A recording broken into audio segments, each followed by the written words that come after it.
Hello everyone, welcome back to another edition of the Bench More Sports Podcast. I'm Raffi as always. Today I wanted to break down some of the top players that I think might get traded this upcoming offseason. As we all know, the free agency class for the NHL is very, very slim. There's not a lot of top guys. So I expect a lot of teams to be looking towards making trades for patching up some of their holes overall for their team. So let me know what you guys think about some of the players. Do you guys agree with some of the teams that I have them potentially going to? Do you guys think there's other teams that might be in on them? Let me know what you guys think in the comments below. Be sure to like this video. Please subscribe as well. I really appreciate it. And let's get into the first player. So first off, we have Pierre-Luc Dubois. There's a ton of news around him. It feels like every time he leaves a location is always in a bad way. He left Columbus in a bad way. He left his junior team in a bad way. So it really doesn't look too good for Pierre-Luc Dubois, which is unfortunate because he's a really good player. This past year, he had 63 points in the past 73 games. He was very good. He's a very good power forward, probably one of the better power forwards in the NHL, a true top-line player, only 25 years old. I have him going either to Montreal or to the LA Kings. The Kings have made a couple moves, one being moving out Sean Durzi to the Arizona Coyotes earlier today as I'm recording this video. And I wouldn't be shocked if the Kings are all in on getting another top-line center to really bolster their team. And Montreal, I feel like, could really use a first-line center. And obviously, he's been really pushing that Montreal agenda over the past couple of months, over the past year. So we'll see what happens. But I wouldn't be shocked if Dubois goes to Montreal or LA. The next player I want to talk about is also a member of the Winnipeg Jets, Mark Scheifele. So Mark Scheifele is 30 years old, and he's also just been a part of a very toxic locker room in Winnipeg. I really do think that they're going to look to tear it down this year. Things just aren't working out. Rick Bowness has come out and said bad things about the Winnipeg Jets as a whole. The team just not having passion, not really caring too much. They just need to hit a reset button and trade some of their top players. Mark Scheifele has 1 year left on his contract at just over $6 million, so very manageable. I have teams like Carolina, Detroit, and Columbus in on him. Columbus and Detroit are two teams that I think really are trying to get over the hump now and really start to push for a playoff spot and cement themselves in contenders. And both teams could really use another either first-line center or second-line center. So I think Mark Scheifele would be a good fit for both of those teams. Carolina, another team that's really trying to get some more scoring help. Mark Scheifele can provide that. Had 40 goals this past season and can definitely hit 40 goals with Andrei Svechnikov, with Sebastian Aho. It doesn't matter who you place him with. I think he can definitely hit 40 goals with the Carolina Hurricanes. So I think all three of those teams would be very good fits for Mark Scheifele if he were to get traded. The final player from the Winnipeg Jets that I think is likely going to get moved from Winnipeg to another team is Connor Hellebuyck. Now, Connor Hellebuyck's been amazing. He might win the Vezina this year. We'll see what happens, obviously, with the NHL awards being, I believe, either Monday or Tuesday of the week that I am recording this video. So we'll see what happens. But aside from that, Connor Hellebuyck, by far a top 3 goalie in the NHL every year, said that he is not interested in signing an extension with the Winnipeg Jets, prompting a lot of people to believe he might get traded. He has 1 year left, just over $6 million. So again, a very manageable cap hit for anyone looking to really beef up their goaltending. And although we have a guy like Aiden Hill who will be available in free agency, there's really nothing else. And if you can get a guy like Connor Hellebuyck to really put your team over the top, I think you take that shot. I have teams like Detroit, the LA Kings, and the New Jersey Devils as 3 teams that I think should really go all in for Connor Hellebuyck. There's talks about him wanting a max term $9.5 million per year contract extension, which is a lot of money, but it is worth it. You look at Vasilevsky, you look at Carey Price in his prime when he signed his big contract. The contract makes sense, but I don't think teams are going to want to give him that extension. But even as a 1 year rental, Connor Hellebuyck as your goaltender, that puts your team in a very good spot to go on a deep run come the playoffs. Moving on from one Canadian team that's kind of burning to the ground to another Canadian team that is likely burning to the ground and starting to burn to the ground. Calgary Flames are looking to sell off some of their players potentially, as a lot of guys do not want to be in Calgary. And I don't blame them. I wouldn't want to be in Calgary either. No offense to people in Calgary watching this video. I'm sure Calgary is a lovely place. Noah Hanifin, top 4 defenseman. He provides some good offense, and he's a big body as well. He's 26 years old, so teams like Anaheim and Buffalo, I think, could really use him. Buffalo Ray having a very young decor, adding a guy like Noah Hanifin would be great. For Anaheim, having Noah Hanifin as that number 1 or at least number 2 defenseman if Drysdale takes that step. Owen Zellweger comes in and can be that number 1 defenseman. The Ducks have plenty of defensive prospects, but they could really use a guy who right now fits their timeline, meets the timeline of Troy Terry, Trevor Zegras, and some of their young forwards. So I really think that Noah Hanifin would be a good fit for Anaheim as well. Boston's another team that's been linked to Noah Hannafin for a while now. They're loaded in the top four, but I think he can even help them even more. And once again, 26-year-old, it doesn't help to get younger. And again, too, he's able to put in a lot of work offensively. Just had just under 40 points this past year with the Calgary Flames. He can be a good guy on the power play, be that power play quarterback, while also playing responsible defense as well. So I think a lot of teams are going to be in on Noah Hannafin this offseason if he's made available by the Calgary Flames. The other player from the Flames I want to talk about that might get moved is Elias Lindholm, or Elias Lindholm, I think as some people say. So he's another guy that I think Boston might be in on. And then obviously you have Nashville and Ottawa. Nashville made a big move earlier today, as the day I'm recording this, where they traded Ryan Hansen at 50% retained. So now they have almost $30 million in cap space, $20 to $30 million. They have tons of cap space, and they can afford Elias Lindholm, although pretty much anyone can. His cap is just under $5 million for the next year. But Nashville's certainly a team that can offer him a long-term deal if he would like to stay in Nashville.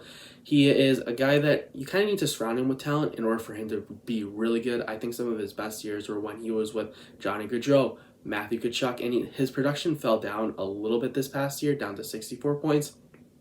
But on a team like Boston, if he's paired up with Brad Marchand and David Pastrnak, I think that's an amazing fit for the Boston Bruins. In Ottawa, you have guys that you can pair him up with.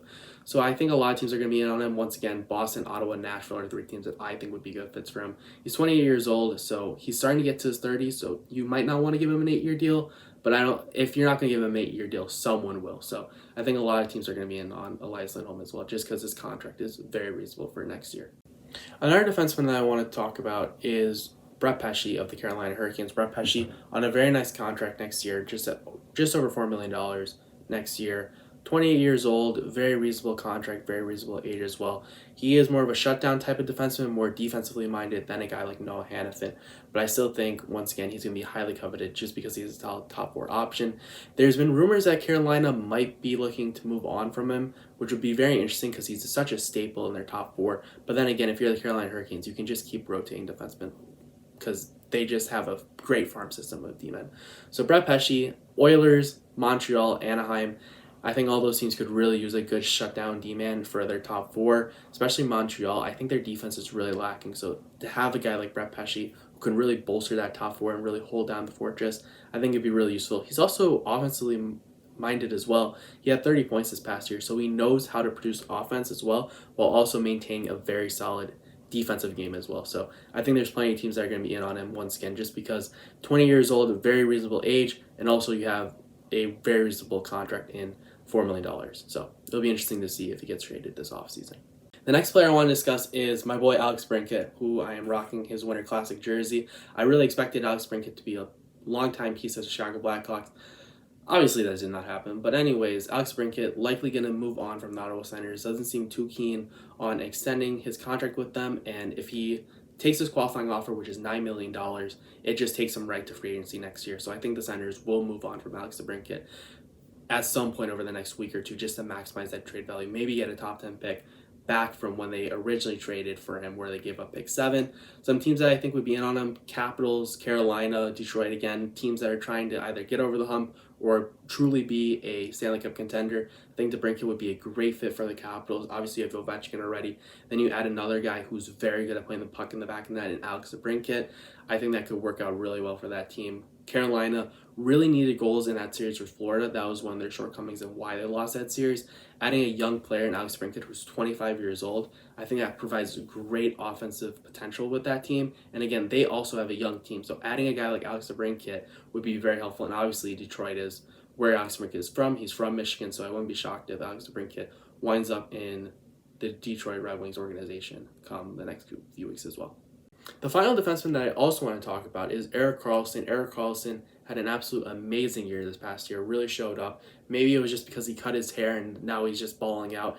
He had over 100 points, first defenseman who's done that since I believe the 95-96 season with Brian Leetch. I believe Brian Leetch was the last guy to score over 100 points. It was either 94-95 or 95-96, somewhere around there. Regardless, Erik Karlsson just making history, likely going to win the Norris just because he had an absolute ridiculous year as an offensive defenseman this year. He doesn't have the defense that he used to when he was in Ottawa and when he started in San Jose, but man, he could put up so many great offensive numbers. And you'd have to imagine if you can pair him up with a solid defensive anchor, Erik Karlsson is going to really thrive as a whole. So I have teams like Ottawa, Florida, and Seattle all in on Erik Karlsson. I mean, Seattle, if you have Vince Dunn, pairing him up with Erik Karlsson, who's more offensively minded, and Dunn can handle the defense and be that anchor, I think that's a really good idea for Seattle, especially if San Jose is willing to retain maybe $3-4 million of Erik Karlsson's contract. He's got 4 more years. He's 33 years old, $11.5 million cap hit. If San Jose wants to move on from Erik Karlsson, the time has to be now. If you hold on to him, his value is just going to go down. So I expect Erik Karlsson to certainly be traded in the coming weeks. Absolutely, 100%. The other goalie I want to talk about is John Gibson. Now, John Gibson and the Anaheim Ducks have basically agreed to part ways. We'll see if that actually comes true and if there's a trade that occurs involving John Gibson. John Gibson is a very good player. He's been very good for a long time.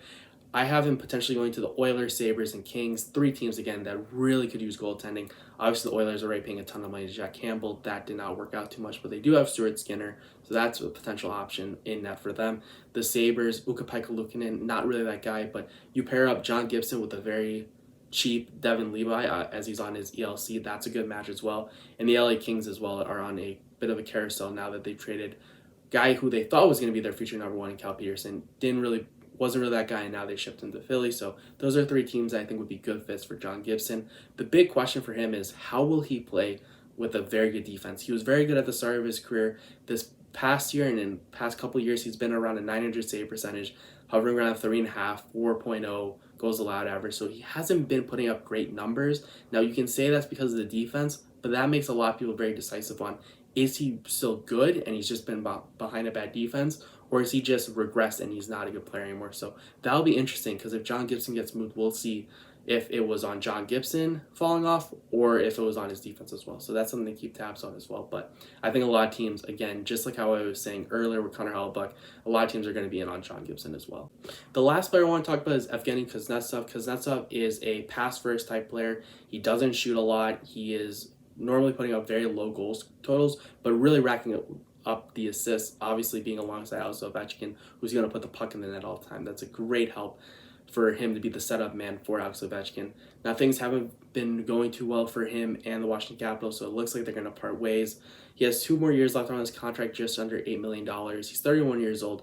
I really don't think that the Capitals are going to get much in a trade for Evgeny Kuznetsov. I think his value is at a very low point right now. I really don't see him getting anything more than potentially like a 2nd, 3rd round pick. Capitals might even have to add an asset to get rid of Kuznetsov. Colorado, St. Louis, and Nashville are 3 teams that I think could be in on him. Again, St. Louis, Nashville are probably 2 more likely destinations than Colorado, just because Colorado just got Ryan Johansson earlier today as I recorded this video. So we'll see what happens, but I think Kuznetsov could definitely be a bounce back candidate, and depending on who he's paired up with, I think he can really help these teams offensively. So let me know what you guys think about some of these players. Do you guys think that the teams I have them potentially slated to, do you guys think that those are good options? Do you guys think that there's other teams that I should be thinking about or that we should consider those players potentially getting traded to? Let me know in the comments below. Be sure to like this video. Please subscribe as well. We greatly appreciate it. I hope you have a great rest of your day. I hope you enjoyed the draft. I hope you enjoy free agency. This is the best part of the NHL season, so we're going to definitely keep covering more NHL stuff and obviously cover other sports news as well. So I appreciate you guys watching. Thank you, and have a great one. See ya.